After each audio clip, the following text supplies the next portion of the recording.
The year is 1857. For decades, the iron hand of the East India Company had tightened its grip on India.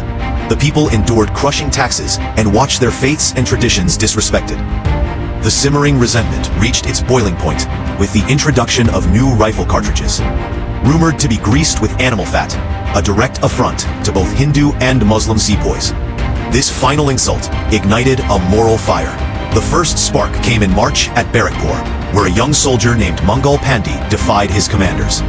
He fired the first official shot of what history now calls the First War of Independence, bravely choosing martyrdom over dishonor and setting an unstoppable chain of events into motion. The movement exploded in Meerut in May, where sepoys broke ranks, freed their imprisoned comrades, and then began a historic march to Delhi. The rebels appealed to the aging Mughal emperor, Bahadur Shah Zafar, to lead the cause, symbolically uniting the nation under a shared purpose. This was no mere military revolt. It quickly drew in farmers, nobles, and common citizens. Throughout North and Central India, leaders emerged to challenge British dominance. The great general Tantia Tope became the tactical mastermind for Nana Sahib in Kanpur, while the brilliant and fearless Begum Hazrat Mahal took charge of the rebellion in Awadh, leading her forces to recapture Lucknow. The most iconic figure to emerge was Rani Lakshmi Bai of Jhansi, a queen who refused to surrender her kingdom. She famously donned armor, mounted her horse, and took to the battlefield, fighting with a ferocity that inspired a generation.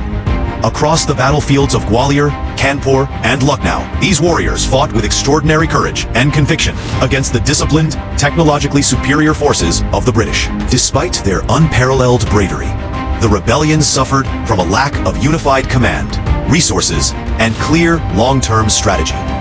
One by one, the major strongholds fell, and the great leaders, Mangal Pandey, Rani Lakshmi Bai, and Tantia Tope, were martyred or captured.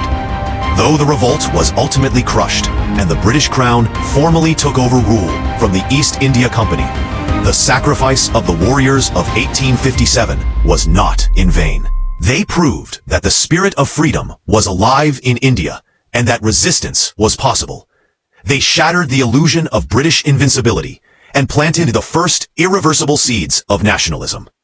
Their struggle marked the true beginning of the organized fight for self-rule, ensuring that their legacy would inspire future generations who would finally win India's independence a century later.